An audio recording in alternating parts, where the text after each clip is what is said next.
É bom estar na presença de Deus, posso dizer amém? E também é muito bom estarmos na presença uns dos outros. Faz-nos perceber que quando entregamos a vida a Jesus, nós não apenas recebemos um Senhor, recebemos também um lugar numa família. Amém? Uma família na qual nós nos podemos amparar, suportar nos dias de maior combate, maior aflição, mas também a família que em algum momento da nossa vida irá precisar da nossa força, da nossa fé, do nosso amor. Amém? Podemos nos sentar, por favor. Estamos a viver um princípio de verão, segundo dizem, não é? Está para aí um verão antecipado, parece que vai haver uns calores assim meio avantajados, mas nós aqui já estamos habituados ao calor, sobretudo ao calor interior, ao calor do Espírito. Amém? O louvor pode descer. Eu gostava que vocês abrissem as vossas Bíblias em João 10:10. Nós hoje vamos dar mais algum tempo para ministrar à nossa alma. Nós falámos na semana passada sobre batalhas. Estamos trazendo uma palavra, ou Deus está trazendo uma palavra ao nosso coração para nos ajudar a enfrentar todas as batalhas da nossa vida, mas nós não podemos enfrentá-las como uma cidade com os seus muros caídos. Talvez isto para nós hoje não faça muito sentido, mas naquele tempo, quando uma cidade tinha os seus muros caídos, ela estava desprotegida, ela estava à mercê do saque dos seus inimigos, estava à mercê do mal que cada povo que se aproximava fizesse sobre os habitantes daquela cidade.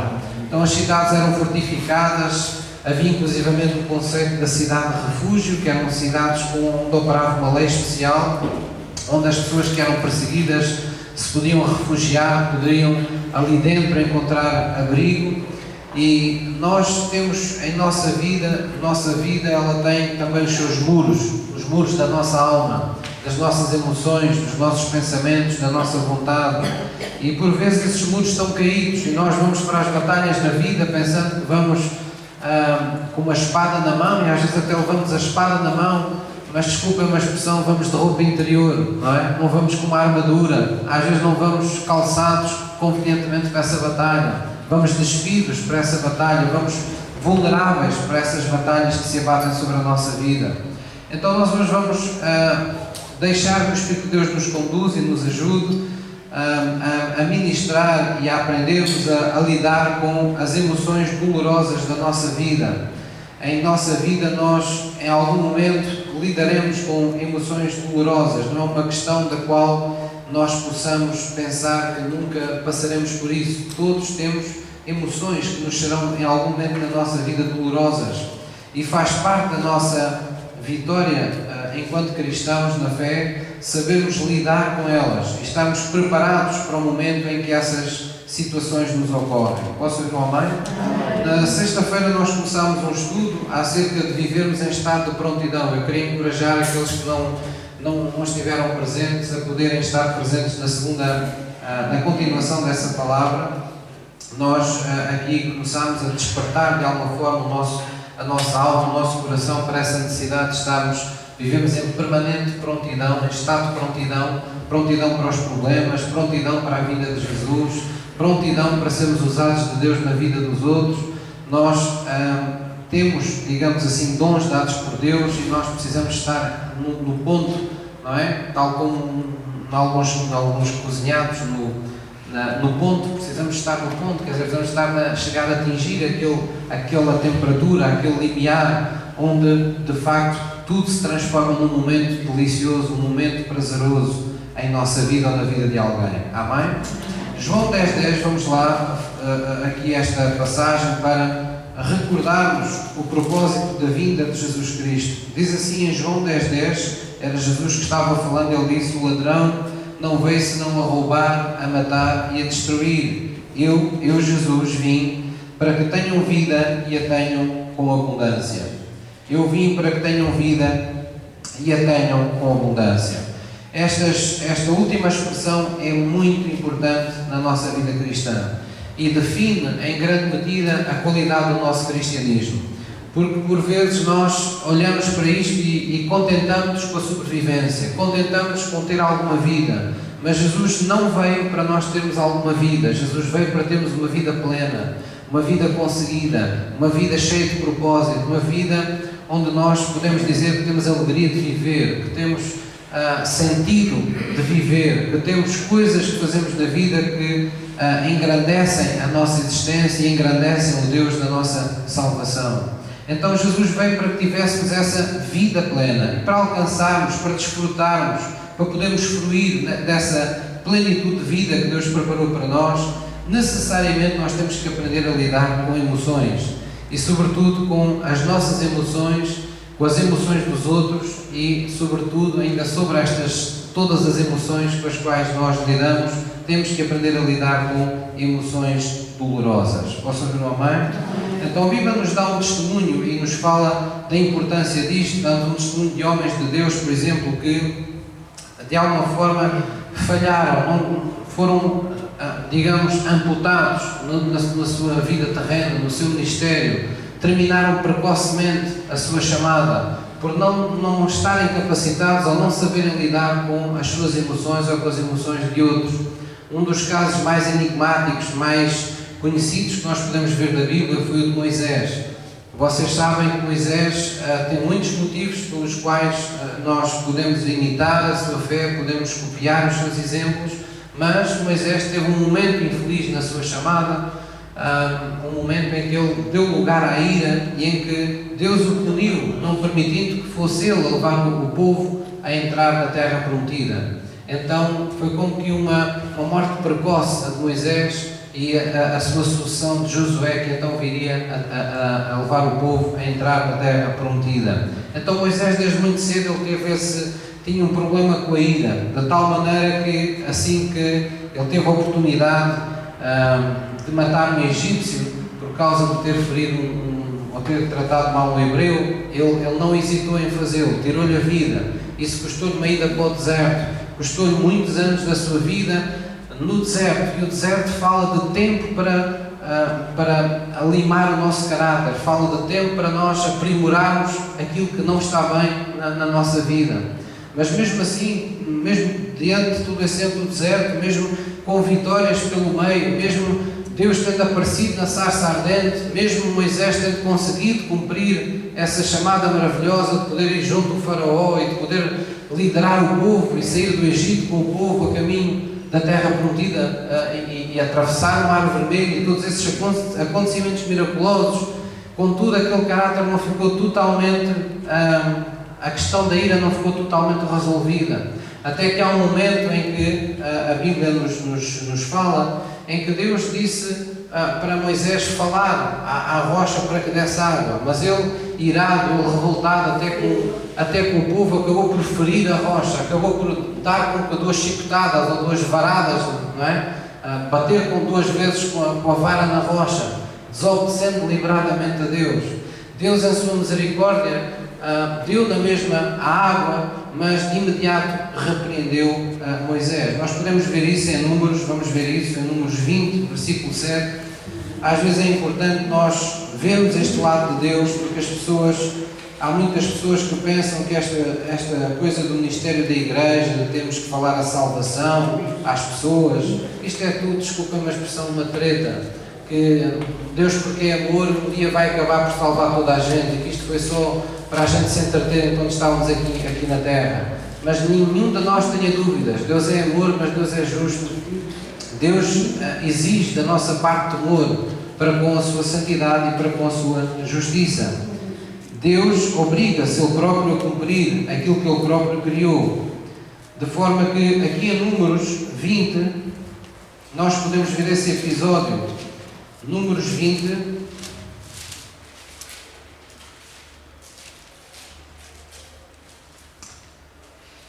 Números 20, versículo 7. Vamos lá ver, Números 20, versículo 7.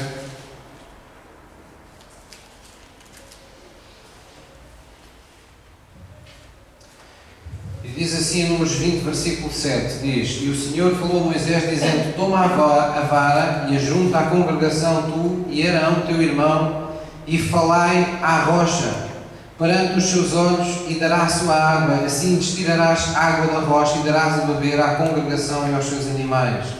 Então Moisés tomou vara de diante do Senhor, como lhe tinha ordenado, e Moisés e Arão reuniram a congregação diante da rocha, e Moisés disse-lhes: ouvi agora, rebeldes, porventura tirarei-vos água desta rocha para vós? Então Moisés levantou a sua mão e feriu a rocha 2 vezes com a sua vara, e saiu muita água, e bebeu a congregação e os seus animais. E o Senhor disse a Moisés e a Arão: diga comigo, porquanto não creste em mim, para me santificares diante dos filhos de Israel, por isso não introduzireis esta congregação na terra que lhes tenho dado. Amém? Moisés teve este problema. Moisés não terminou, digamos, a sua chamada da forma como Deus originalmente tinha previsto. Isto é um retrato fiel daquilo que acontece na nossa vida, nas nossas famílias, no nosso dia-a-dia enquanto crentes, quando nós não lidamos corretamente com a ira ou com qualquer outra má emoção e mau sentimento que nos domina. Há famílias divididas por as pessoas não terem conseguido lidar com as emoções dolorosas.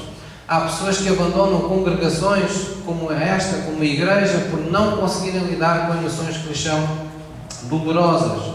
Há pessoas que não conseguem manter relacionamentos de amizade ou até de trabalho duradouros porque têm dificuldade em lidar com as emoções que lhes são dolorosas. Então é uma coisa da qual nós não devemos fugir, devemos enfrentar. Quando nós temos uma solução sobrenatural, quando nós temos um Deus que nos promete resolver todas as coisas, isso nos deve encorajar, nos deve dar ousadia para irmos buscar aquelas coisas que nós tínhamos deixado para trás, para resolver na nossa vida e colocá-las diante de nós e diante de Deus. Por quanto mais depressa confrontarmos a nós mesmos com as nossas fraquezas, com aquilo que está por resolver, mais depressa a nossa vida vai começar a ser bem construída. Porque senão vai ser que nem uma casa que nós estamos a construir um primeiro andar muito limpo, mas no resto do chão está uma buraqueira, estão os tijolos mais pequeninos, está uma estrutura, um facilitante no ferro ou no betão, que dá para o primeiro andar, mas se calhar quando vier o segundo vai começar a dobrar, quando vier o terceiro então vai ruir. E muitas vezes é assim a vida do ser humano. As pessoas, os casamentos, os relacionamentos, as amizades, o tempo do trabalho, às vezes aguenta 1 ano, aguenta 2, mas ao fim de 3, ao fim de 4, as pessoas não aguentam e tudo vai abaixo. E tudo o que se teve a construir se destruiu. Porquê? Porque as pessoas não lidaram atempadamente com as emoções que lhes eram dolorosas. Então, quando nós não lidamos com essas emoções acabam lidando connosco. Essa é a realidade. E muitos cristãos estão sofrendo por caírem num de 2 extremos no que diz respeito às suas próprias emoções. Ou são crentes que negam as suas emoções, isto é muito frequente, as pessoas reprimirem as suas emoções. Por exemplo, há pessoas que nós passamos uma vida e nunca as vimos chorar. Nunca as vimos demonstrar emoção. Parece que até são pessoas sem emoção. Há pessoas e há filosofias em determinados países, como a Alemanha, determinados pensadores, determinados filósofos que foram precursores de determinadas filosofias de vida, em que as pessoas são encorajadas a reprimir as suas emoções, por considerar que isso os torna fracos. Então as pessoas com que habituam-se e moldam-se como se fossem seres castrados da sua emoção. São pessoas que deixaram de sentir emoção. Mas não é preciso ir tão longe, ao norte da Europa. Nós, nas nossas gerações passadas e se calhar na nossa geração, conhecemos pessoas que viram os seus pais viver assim, reprimindo as suas próprias emoções. E nos habituámos a reprimir as nossas emoções. Ainda hoje muitos pais não querem que os seus filhos os vejam deitar uma única lágrima, porque não os querem preocupar, porque não querem que os filhos sofram por eles. E se há um lado que se entende no meio disto, que é óbvio, também há um lado que nós precisamos entender, é que os filhos precisam saber que os pais são humanos. Se os filhos um dia crescerem e tiverem que enfrentar emoções dolorosas e se forem abaixo e nunca terem visto os pais passarem por esses momentos, eles vão pensar que eles são seres extraterrestres, que eles são seres imperfeitos, que qualquer coisa está errada com eles, porque os pais nunca foram assim. Então nós precisamos de não esconder a nossa humanidade, não esconder o nosso ser espiritual. Ele tem que crescer connosco. Ele é uma sala de aula para aqueles que vivem connosco. Então, se nós não lidarmos com as nossas emoções, elas acabarão por lidar connosco. E como eu disse, uns preferem negar essas emoções, reprimi-las. Por vezes há cultos em que nós temos cura interior e em que nitidamente há pessoas que se reprimem as suas próprias emoções. Eles não querem, fazem tudo para que os outros não os vejam chorar, para que os outros não os vejam, têm receio de entrar numa oração sincera para com Deus, porque têm receio de perder o controle das emoções.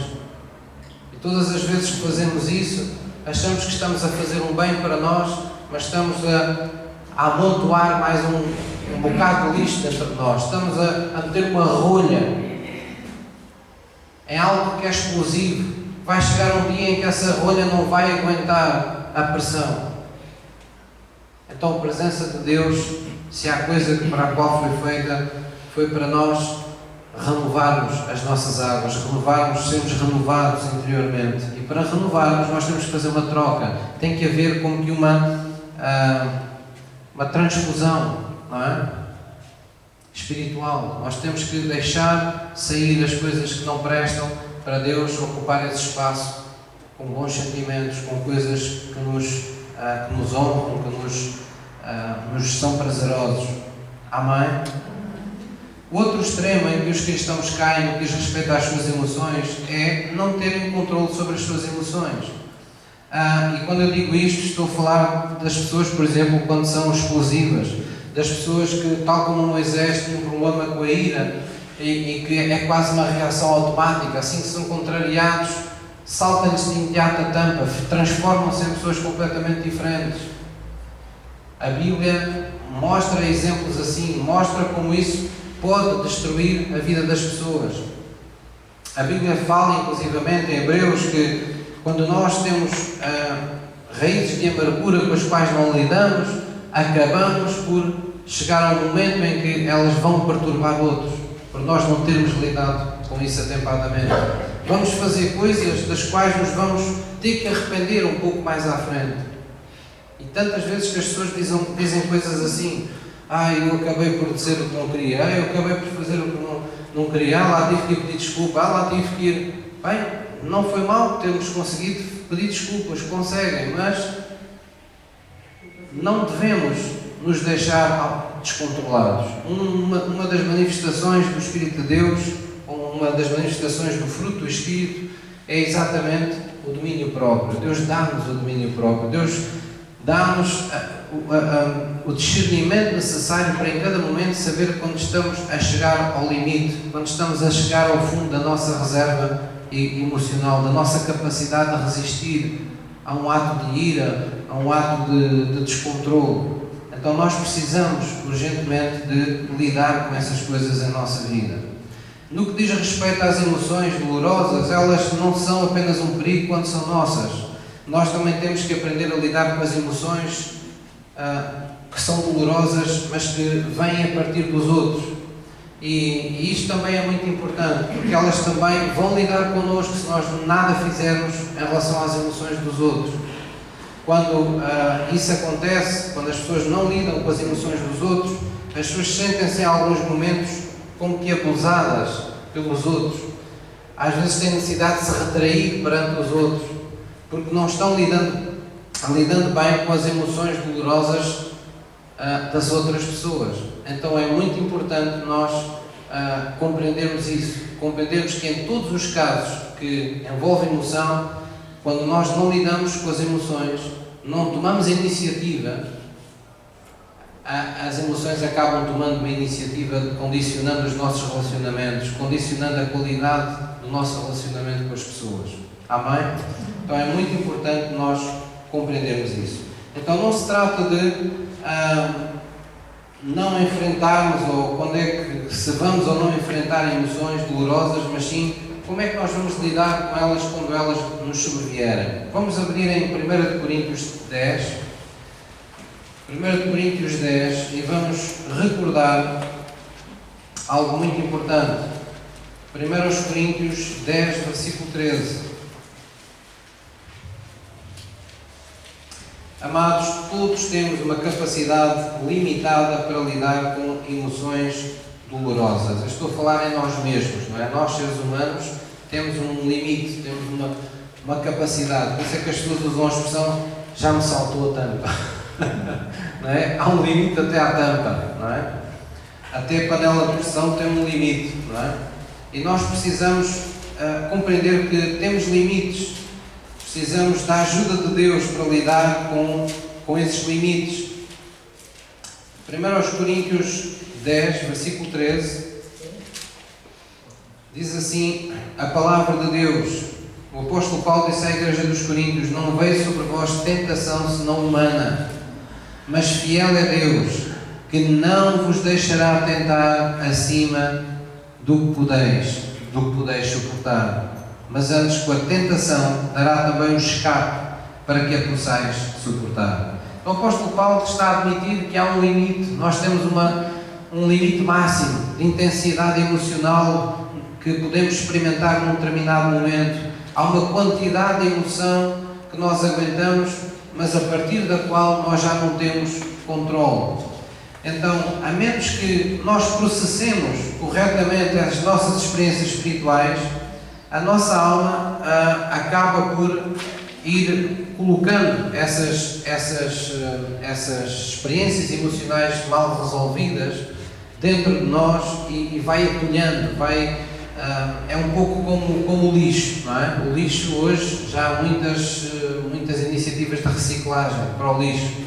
E se nós, por exemplo, não pusermos os plásticos para que eles tenham essa oportunidade, porque isso infelizmente ainda não está à mercê de todos, mas os que têm essa possibilidade de separar os plásticos, os resíduos plásticos dos orgânicos, do papelão, então, e fazem isso, não é? Nós permitimos que o lixo seja processado de forma correta e possa ser reutilizado em novos produtos, não é? Que são utilizados frequentemente no nosso dia-a-dia. Mas quando nós não fazemos isso e metemos tudo dentro de um saco e atamos e espetamos num contentor do lixo orgânico, aquilo vai para a lixeira e fica tudo amontoado, o plástico, com o cartão e com o vidro e as coisas ficam ali anos e anos e anos e anos ocupando um lugar. É exatamente o que acontece com a nossa alma. Quando nós não separamos as emoções, nós sabemos reconhecer, nós colocamos no vidrão correto, não lidamos com cada uma com a sabedoria do Espírito Santo, com o conselho do Espírito Santo, com a ministração do Espírito Santo em nossa vida, e misturamos tudo na nossa vida, aquilo fica ocupando espaço em demasia dentro de nós. Então, nós temos, em termos emocionais, como que um espaço, vamos chamar um cálice, uma taça que tem um limite. E se nós tivermos muitas experiências emocionais dolorosas com as quais não lidamos bem, ora porque não perdoamos, ora porque ficamos rancorosos, ora porque ficamos cheios de medo, ora porque ficamos estressados, ora porque ficamos deprimidos, todos esses maus sentimentos vão se acumulando, vai sendo lixo que está junto e que está ocupando espaço. Isso vai trazer consequências à nossa vida emocional. Digamos que o cálice, não é? A taça emocional, ela vai se enchendo até ficar no limite. E chega a um ponto em que nós queremos sentir amor, temos pessoas à nossa volta que nos amam, mas nós não conseguimos sentir o amor das pessoas, temos pessoas que nos encorajam, mas aquele encorajamento não nos faz nada, temos pessoas que nos dão esperança, mas nós não sentimos esperança nenhuma, porque esses bons sentimentos, eles quando vêm para serem depositados na nossa taça emocional, já não há espaço, ela está cheia. Então é como ter um copo cheio de água e meter mais água, aquilo começa só a transbordar. David falou-nos disto num lado positivo. Ele disse que quando ele estava na presença de Deus, o seu cálice transbordava. Ele ficava, a sua emoção, ele emocionalmente, ele era levado além dos seus limites. Ele sentia a unção, ele sentia a emoção boa na presença de Deus ao ponto de transbordar. E nós muitas vezes temos um sinal desse transbordar de emoções boas quando dizemos que choramos de alegria, não é? Quando a gente não consegue conter uma lágrima de alegria, ou ao contrário, uma lágrima de tristeza, quer dizer que atingimos o pico, enchemos o cálice até cá acima e nós não conseguimos conter mais, então aquilo que desmorona, aquilo que vem cá para fora, seja bom ou seja mau. Quem é que me está a entender? Então nós precisamos reconhecer isso para sermos pessoas emocionalmente saudáveis. Sempre que experimentamos amargura, sempre que experimentamos rejeição, sempre que experimentamos a dor, a crua da traição, sempre que nos é negado reconhecimento, atenção, amor pelas pessoas que nós mais necessitamos, isso vai nos criando essas dificuldades, vai nos permitindo estar expostos a esses maus sentimentos. E digamos que na base aquilo que primeiramente enche essa taça emocional na nossa alma é a dor. Eu vou falar resumidamente acerca de alguns maus sentimentos, porque nós precisamos de distinguir, tal como o lixo, nós precisamos distinguir o que é vidro, do que é cartão, do que é orgânico, do que é plástico. Nós temos que também saber distinguir com que emoções é que estamos a lidar, porque senão nós não vamos processar isso corretamente. Então as principais, aquelas que são mais comuns a nós seres humanos, uma delas a principal é a dor, não é? A dor é a emoção mais intensa, a emoção negativa mais intensa que o ser humano verdadeiramente tem. E a dor acompanha muitos outros sentimentos que não são bons, não é? Por exemplo, quando falamos de um ressentimento, a palavra já está a dizer tudo, é um ressentimento, é um sentimento mau que veio, mas que volta vez após vez, e sempre que volta, ele não vem sozinho, ele vem acompanhado de dor. A pessoa sofre calada, a pessoa sofre sozinha, parece que é consumida aos poucos interiormente cada vez que aquela dor volta de novo à alma da pessoa. Então a dor muitas vezes ocupa um espaço muito grande nesse copo emocional que nós temos na nossa alma. Jesus preparou-nos para essa realidade quando Ele disse: amados, neste mundo tereis aflições, mas tenham bom ânimo, eu venci o mundo. Jesus veio para tomar as nossas dores sobre Ele. Há uma troca espiritual que nós podemos fazer na igreja, quando nós estamos a ser ministrados, quando nós estamos num período de louvor, num período de adoração, nós podemos fazer uma troca com consequências no nosso corpo e na nossa alma. Nós podemos trocar as nossas dores por uma vida livre de dor. E é por isso que a sua presença traz refrigério. Nós vimos doridos do mundo. Jesus já naquele tempo Ele disse: vocês estão cansados e oprimidos e afadigados, mas venham a mim e eu vos aliviarei. Eu vou tirar de vocês essa dor. Eu vou dar-vos uma alma renovada. Eu vou renovar-vos um espírito. Vou colocar-vos um espírito de novo reto. Eu vou desparasitar a vossa alma das emoções negativas. De tudo aquilo que se torna um muro, uma parede diante de vocês no vosso dia-a-dia. Quem é que me está a entender? Mas tal como a dor, nós já aqui falámos, a ira também é uma realidade muito presente na alma das pessoas. E a ira é um subproduto da dor, quer dizer, onde geralmente há ira, houve primeiramente uma pessoa que foi magoada. Quando nós nos iramos é porque nos sentimos atingidos, nos sentimos magoados por qualquer palavra, por qualquer gesto, violentados por qualquer ação.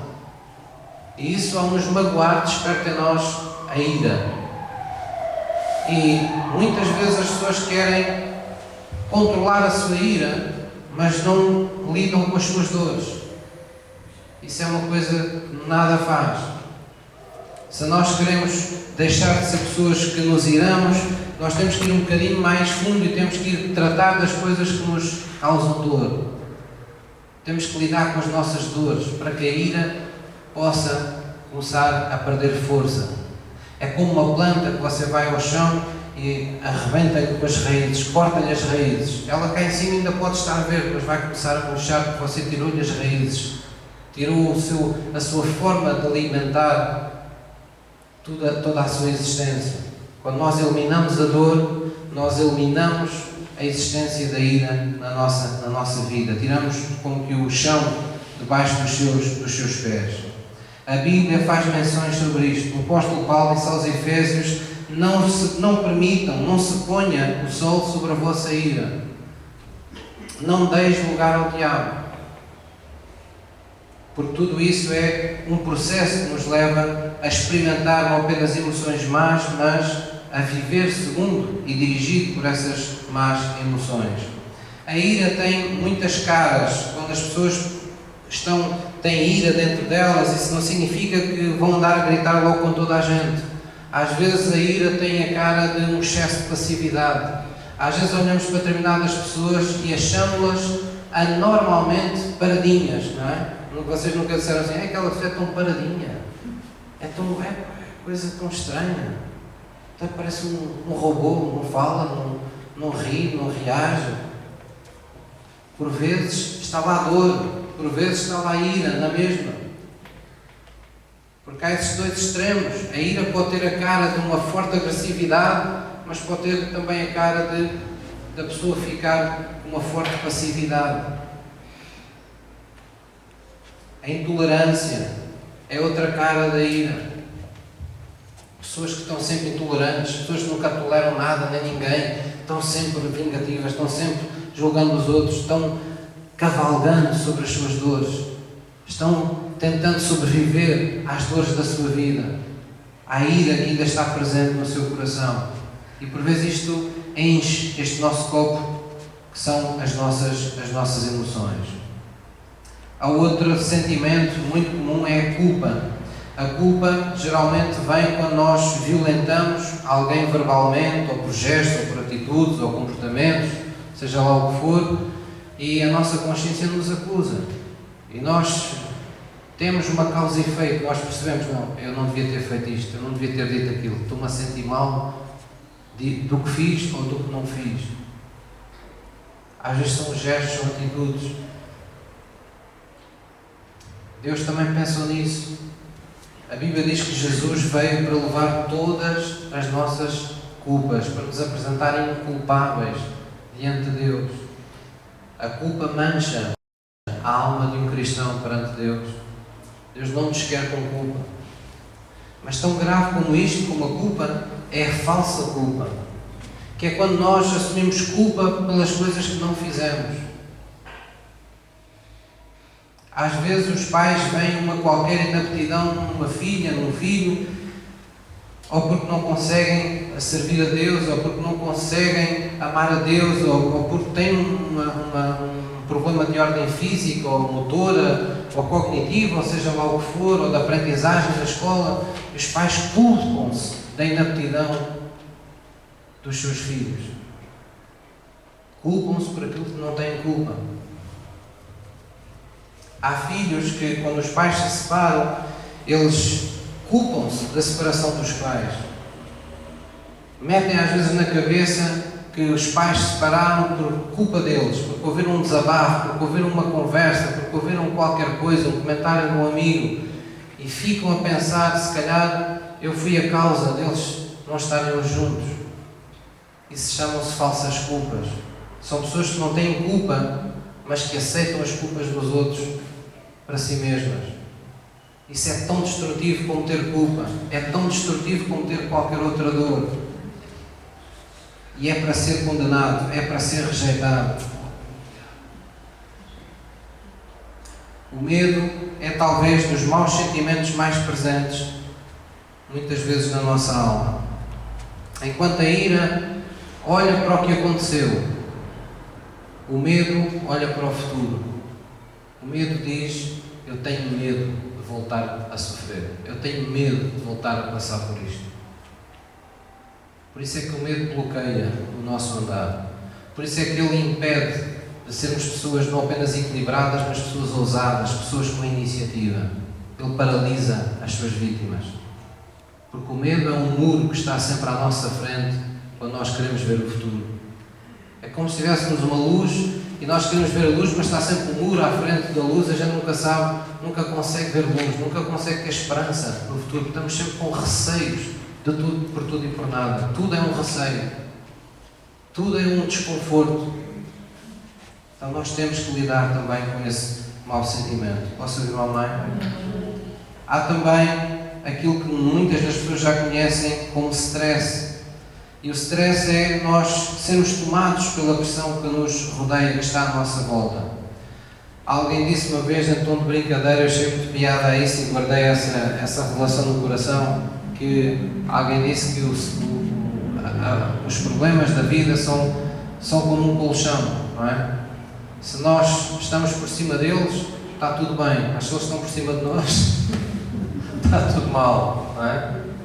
Então o stress é um pouco isso, é nós deixarmos que a pressão das coisas que estão à nossa volta, que a pressão que vem através dos outros, da família, da sociedade, do meio do patrão, do colega, da comunidade, até da própria igreja, da vida em comunidade, a pessoa sentir-se pressionada, a ter que crescer depressa espiritualmente, a ter que, enfim, não é? Quando as pessoas olham para os outros e dizem assim, mas se eu já perdoei, porque é que tu não és capaz de fazer isso já?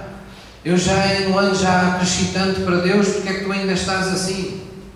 Por vezes nós queremos pressão desnecessária sobre as pessoas, porque a vida de cada um é uma vida coletiva no corpo, mas cada um tem o seu tempo na presença do Espírito Santo. Deus trabalha com cada um de uma forma particular. Eu tenho dificuldades na vida que você não tem. Você tem dificuldades na sua vida, porventura que eu não tenho. O nosso caminho é único, é Jesus, mas temos diferentes formas de trilhar esse mesmo caminho. E a igreja é o lugar, é a família onde nós devemos encontrar essa compaixão e essa tranquilidade suficiente para nós esperarmos. A Bíblia diz que nós devemos ser sofredores uns para com os outros, até que a vontade de Deus seja feita na vida uns dos outros. Mas não temos que admoestar, às vezes não temos que exigir mais das pessoas, claro que sim, mas tudo tem um tempo. Há um tempo para admoestar, há um tempo para chamar a atenção de alguma coisa que não está bem, mas não podemos estar sempre de rédea curta uns com os outros, porque isso vai soar a espírito farisaico, isso vai soar a espírito julgador permanente, que aterroriza, que oprime, que faz as pessoas sentirem-se presas, desconfortáveis. Então é muito importante nós sabermos lidar com esse stress. A depressão é também das coisas que mais atormentam as pessoas, sejam cristãos ou não. É um abatimento espiritual, emocional, que decorre de questões que não estão resolvidas na nossa vida. Há questões na nossa vida, às vezes do foro afetivo, às vezes pode ser do foro financeiro, uma dívida que está pendente, uma oportunidade da vida que não foi agarrada, um empréstimo que está por pagar, uma dívida que ficou incobrável, sei lá, tanta coisa. Um relacionamento que não está a correr bem e a pessoa está a lutar e não sabe o que mais é que há de fazer.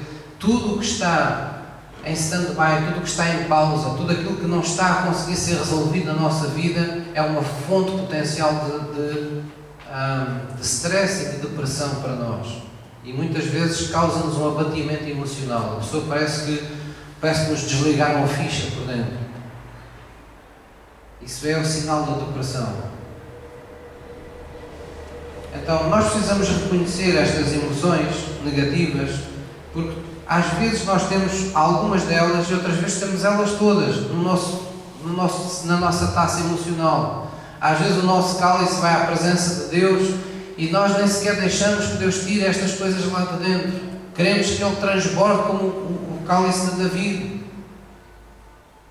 Só que para Ele transbordar de coisas boas, temos que permitir que Deus primeiro tire as coisas más que estão lá dentro. Porque só há um espaço para as nossas emoções. A gente não pode pôr as emoções boas no bolso esquerdo e as emoções más no bolso direito. Não, nós temos uma alma. E essa alma tem uma lutação emocional. É como esta sala, tem uma lutação. Não pode ser cedida essa lutação. E nós, nas nossas emoções, também temos apenas que definir o que é que queremos ter connosco. E é por isso que toda a Bíblia faz sentido quando a Bíblia nos diz que devemos ouvir tudo e reter apenas aquilo que é bom. Há uma escolha que nós temos a fazer. Há muita gente todos os dias a falar para nós. Há muitos familiares, muitos amigos, muitos conhecidos que todos os dias nos falam coisas, umas boas, outras más. E nós temos que fazer essa triagem. Temos que dizer, não, isto não é para eu guardar. Isto até foi ofensivo, Senhor, eu liberto o meu perdão já, que eu não quero sequer estar agarrado a isto. Mas se as pessoas nos dão um encorajamento, se as pessoas nos dão uma admoestação, uma crítica positiva, que é verdadeira, que nós sabemos que é verdadeira, que nos vai ajudar a vencer, então a gente vai agarrar isso. Não vamos agarrar só as coisas que nos são palmadinhas nas costas. Temos que desejar ter connosco pessoas que sejam suficientemente nossas amigas para nos dizer as verdades da nossa vida. Porque só assim vamos crescer. Posso ouvir uma mãe? Então, quais são os resultados? Quais são as consequências? Pastor, como é que eu posso saber se a minha taça emocional está no limite, pastor? Se eu estou a chegar, está cheio de más emoções. Bem, uma campainha que logo toca quando isto acontece é o sofrimento emocional.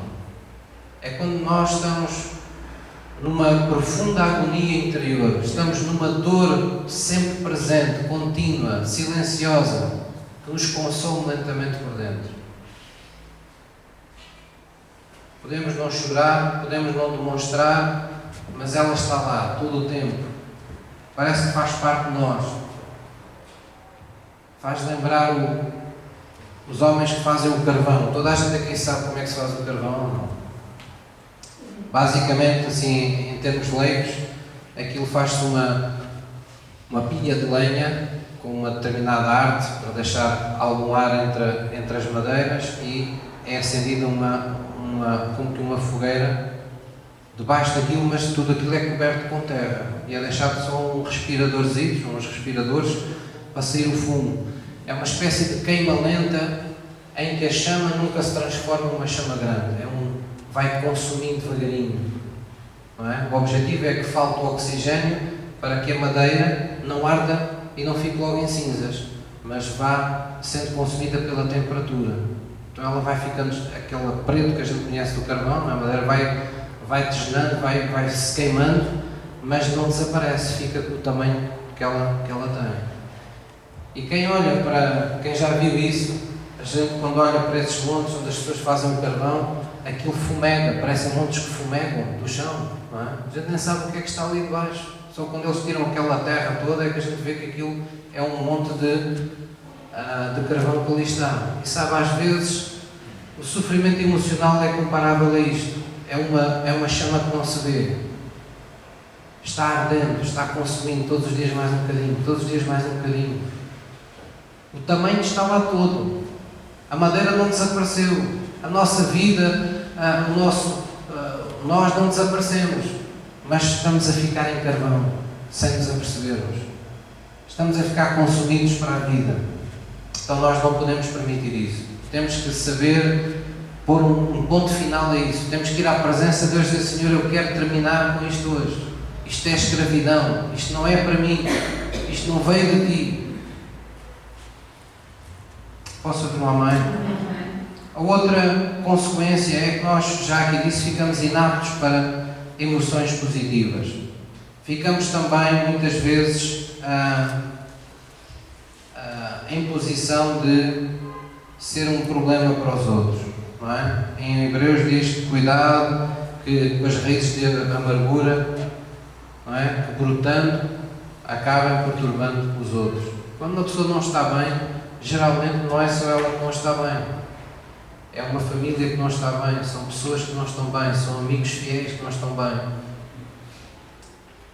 Então nós precisamos não sentir essa pressão do mal que, ao não estarmos bem, fazemos aos outros, mas temos que compreender que se nada fizermos, o sofrimento que estivermos infligindo ou que estivermos sentindo dentro de nós vai começar a vir cá para fora, vai fumegar e esse fumo vai perturbar a vida de outras pessoas.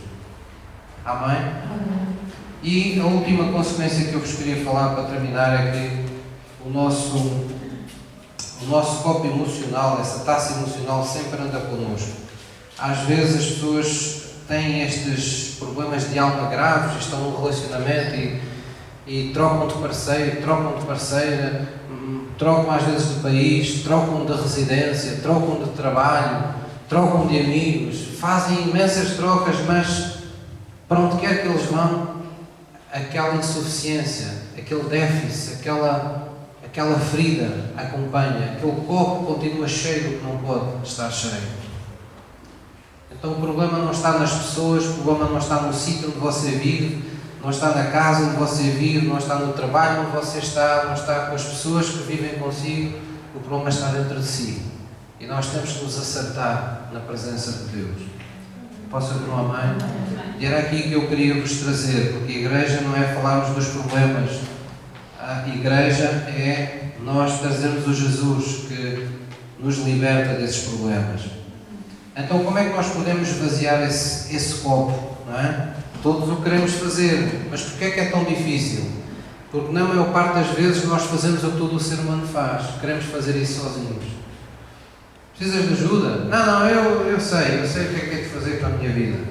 E a pessoa encerra-se em si mesma e vai tentar fazer o que faz muitas vezes na vida, que é tentar fazer as coisas à sua maneira. Então, umas vezes pensa, é mais fácil negar, fazer de conta que isto não existe, então vou ser com os amigos, ou vou beber uns copos com os amigos, ou vou fazer isto, ou vou fazer aquilo, ou vou a um jogo de futebol, ou qualquer coisa. Ou vou dançar, ou vou ouvir música, isto está de passar. Não passa.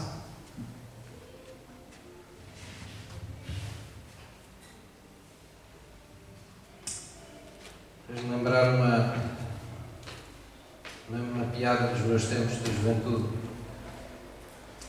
Eu posso-vos contar que vocês estão muito sérios, mas também vos faz mal estar assim tão sérios. E a piada basicamente é um homem que entra embriagado num autocarro e começa-se a meter com uma senhora. E olha para ela e diz: é tão feia. E ele ri-se. E a senhora: e o senhor está embriagado. E ele ri-se. Mas a senhora é tão feia. Mas o senhor está embriagado. Calce lá com isso. E ele ri. Mas porquê é que o senhor se está a rir? É porque esta manhã passa-me.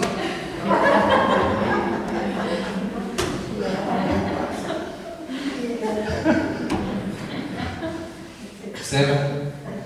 Há coisas que passam, há outras que não. Estes problemas emocionais não passam. Só passam se o Espírito de Deus nos tirar. Ele tem que nos tirar. O Espírito de Deus é que faz esta viagem. Ele é que nos conduz nesta viagem. E nós aqui no culto, a presença de Deus é mais do que suficiente para uma revolução no nosso íntimo.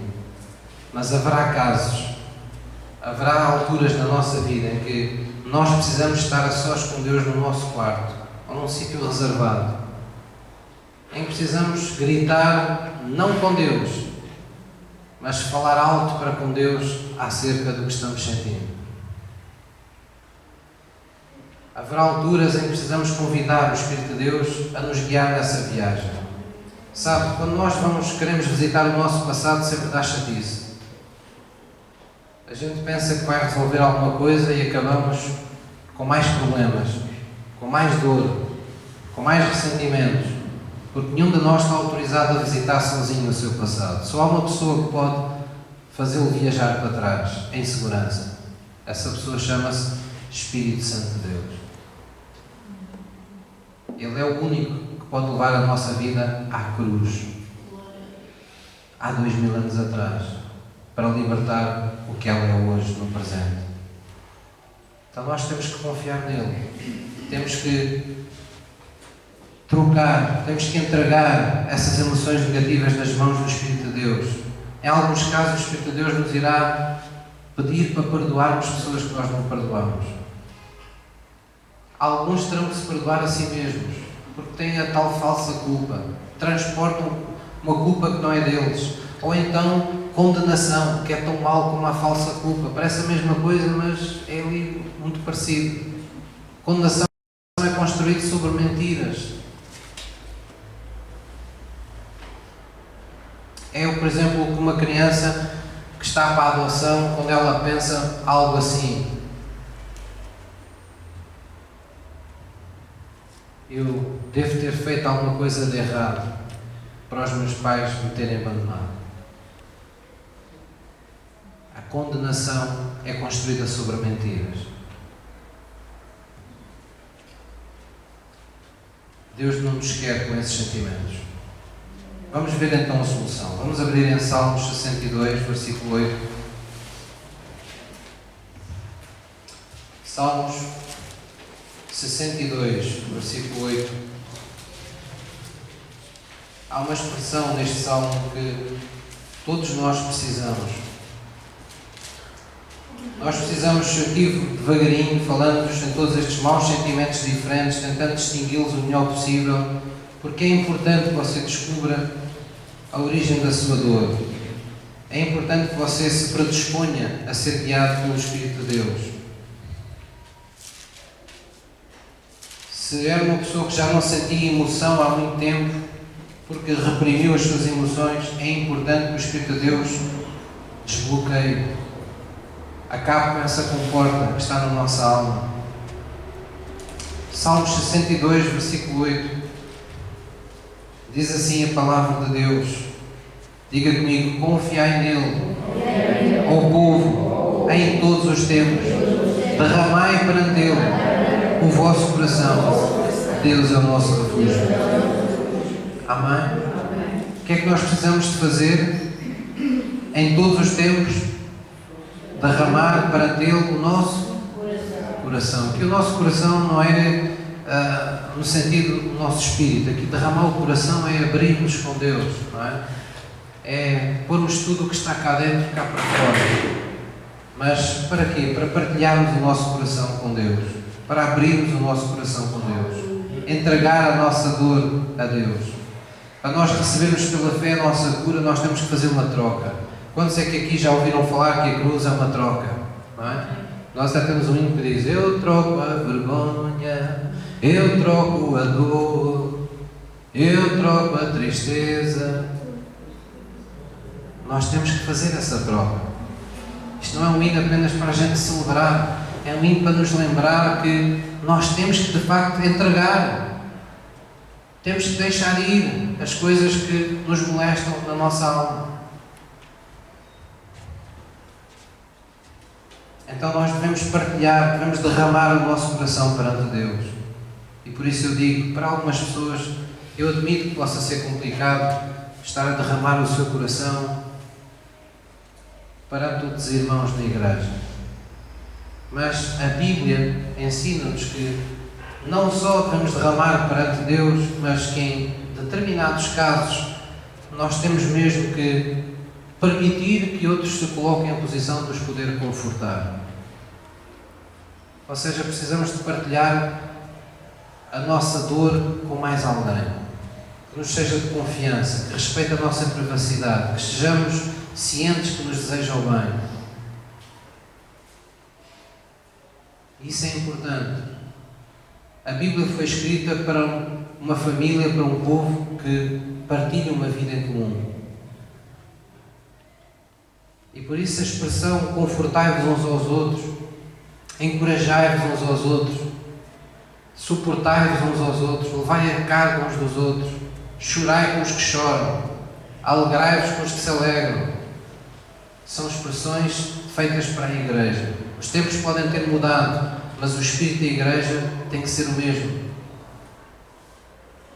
As pessoas hoje são diferentes, nós hoje temos vidas diferentes daquele tempo, mas continuamos a ser humanos como eles eram. Deus continua a ser o Deus que era de Abraão, de Isaac, de Jacó, foi de Jesus Cristo, e é de Jesus Cristo, e é nosso Deus. Então nós precisamos de compreender a libertação que há nisso. Foi por isso que na Bíblia temos aquele encorajamento que nos diz: confessai as vossas culpas uns aos outros e orai uns pelos outros para que sareis. É porque há cura no corpo. Há cura quando nós, não apenas na presença de Deus, mas na presença de mais alguém, permitimos que os outros partilhem a nossa dor. Entrem no nosso quarto escuro. Nós às vezes estamos no nosso quarto escuro há tanto tempo que achamos que nunca irá lá haver luz. Às vezes é preciso levarmos mais alguém para lá dentro desse quarto nos dizer a nós: não podes continuar aqui nesta escuridão. Eu vou ajudar-te a encontrar a luz. Quem é que me está a entender? Vamos abrir em 2 Coríntios 7, eu vou pedir ao louvor que soa, por favor. 2 Coríntios 7.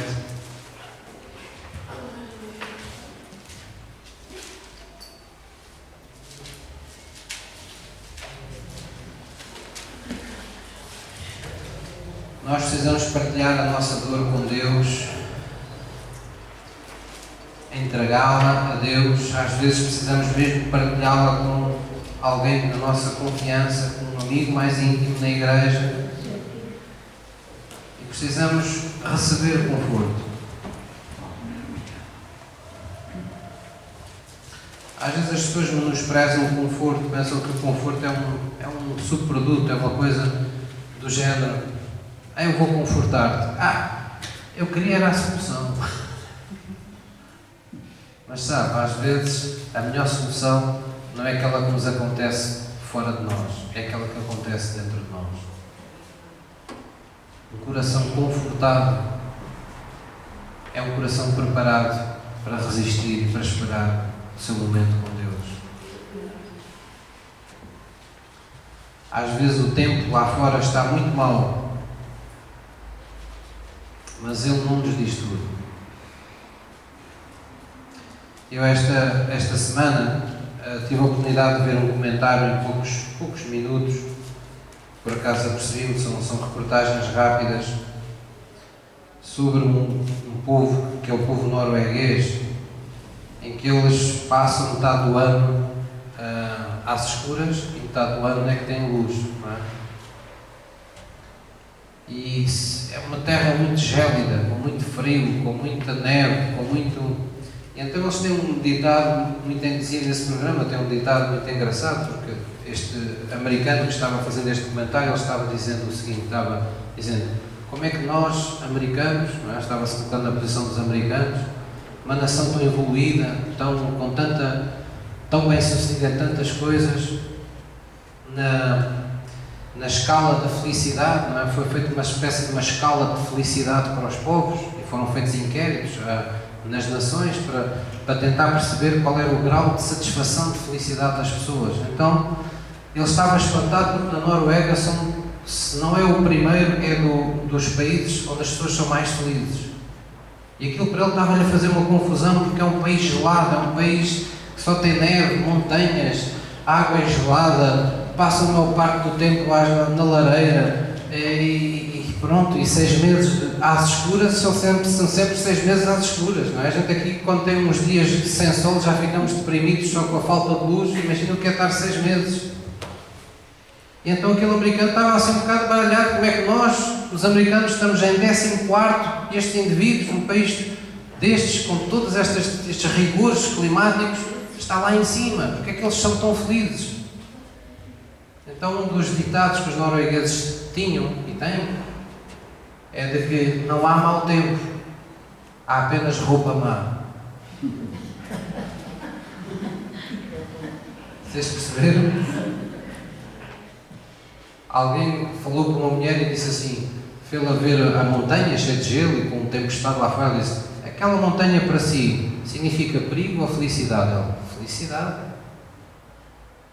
Eles amam a natureza, eles adoram viver na simplicidade da natureza. Eles estimam qualidade de vida. Então para eles não há tempo mau. Nós às vezes estamos aqui, vem um tempo chuvoso, já saímos de casa, é um tempo, isto hoje, chatice aqui a trabalhar com isto, é frio, a chuva, Eles têm aquilo quase dia sim, dia sim. Mas vão todos contentes. que eles amam a natureza tal qual ela é, habituaram-se, adaptaram-se a ela. Então eles dizem, o problema não é o mau tempo, é quando temos uma roupa que é má, que não nos protege, não nos dá conforto. Se tivermos conforto, se à noite pudermos acender a nossa lareira, estivermos à luz de uma vela, no conforto do nosso lar, contando histórias uns aos outros, lendo um bom livro, partilhando a vida uns com os outros, estimando uns aos outros, tudo é belo para nós, somos as pessoas mais felizes do mundo. Isto faz-nos lembrar o que é o cristianismo. O cristianismo é felicidade por viver na presença de Deus. Não é felicidade pelas coisas que Ele nos dá, pelos muitos bens que Ele nos dá, pelas coisas pelas viagens que Ele nos permitiu fazer na terra, pelas coisas que... Não, é a felicidade de poder tê-lo connosco todos os dias, de poder viver na sua presença, de poder ter a sua bênção sobre aquilo que a gente come, sobre aquilo que a gente faz, de termos um Deus que nos consola, que nos fortalece, que nos dirige, que nos ouve, que atende às nossas necessidades quando as temos, que satisfaz os desejos do nosso coração. Amém? Segundo aos Coríntios 7, versículo 13, diz assim: por isso fomos consolados pela vossa consolação, disse o apóstolo Paulo, e muito mais nos alegramos pela alegria de Tito, porque o seu espírito foi recriado por vós todos. Amém? O seu espírito foi recriado por vós todos. Há um bocadinho de cada um de vocês no meu espírito. Há um bocadinho de cada um de nós no espírito de todos os que aqui estão. O nosso espírito é recriado por todos, quando nós estamos todos imbuídos deste espírito de consolação, deste espírito de edificação mútua, de querer que o outro seja feliz, de fazer tudo o que está ao nosso alcance para que o outro seja feliz. E se não tivermos bens para comprar para o outro, nós vamos à nossa sala de oração pedir a Deus que abra as janelas do céu sobre a vida dele. Mas nós não ficamos quietos, porque o amor nunca nos deixa ficar parados. Posso ouvir um amém? Vamos ficar de pé, por favor.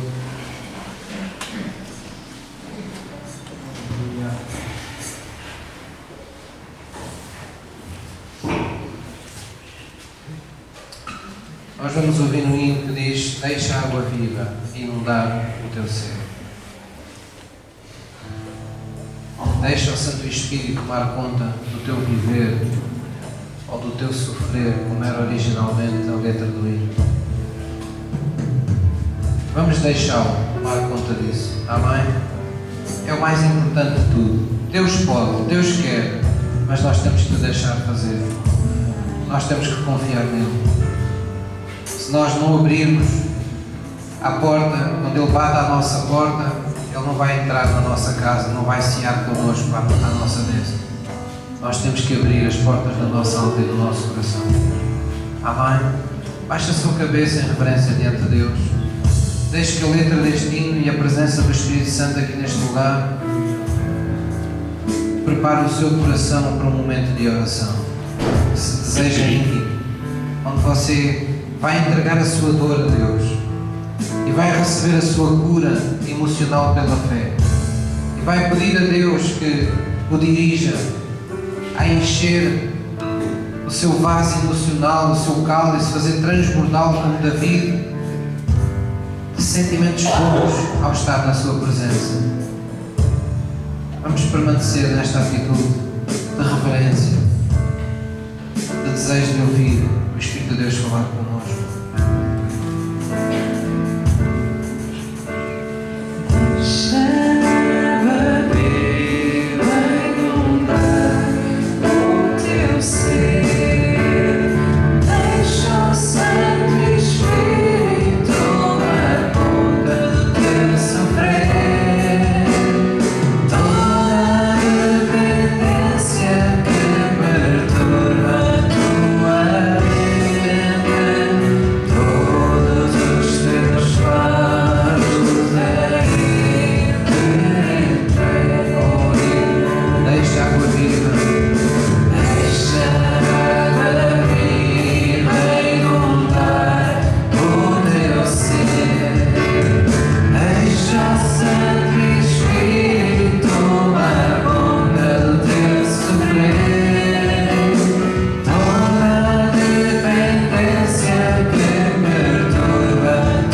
Senhor Santo Espírito, aposta-te de mim, Senhor, aposta-te das minhas emoções, da minha alma, traz cura ao mais íntimo do meu ser. Retira de mim, Senhor, todo o espírito de medo, retira de mim, Deus, toda a culpa, toda a falsa culpa, toda a condenação, toda a depressão, Deus, que se tenha apoderado da minha vida. Retira o que tu não semeaste da minha vida, Deus. Faz com que toda a ira, com que toda a dor mais profunda que tem consumido a minha alma, ela seja retirada completamente.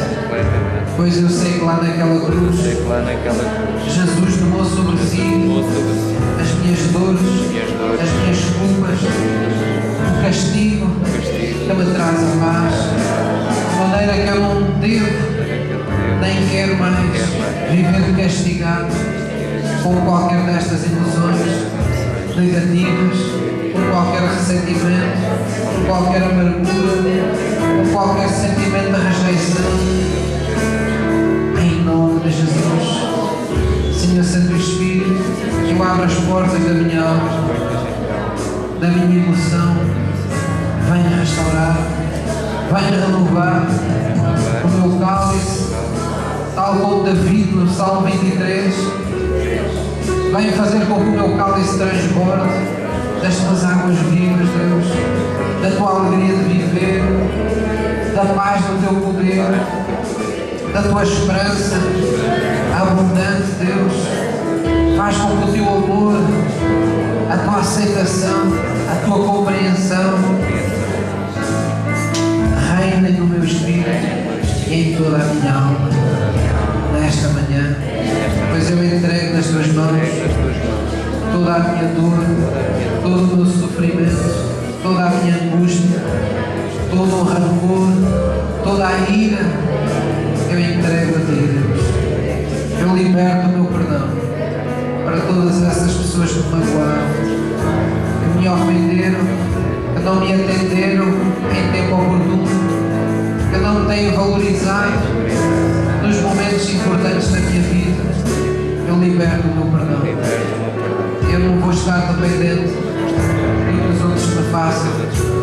Eu não vou estar dependente das emoções das outras pessoas que são dolorosas. Eu quero estar dependente somente de ti. É a ti que eu estou sujeito. É debaixo da graça de Jesus Cristo que eu vou viver todos os dias da minha vida. E por isso eu declaro que eu posso todas as coisas em Jesus que me fortalece. Eu declaro que a tua vida, em tua plenitude, se está manifestando em mim. Que a vida está vencendo a morte. Que a esperança está vencendo a falta de esperança em meu coração.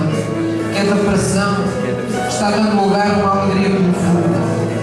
Eu sei, Deus, que tu enviaste a tua unção para isso, para trazer vestes de louvor onde havia espírito angustiado. Por isso eu recebo com fé nesta manhã a tua unção.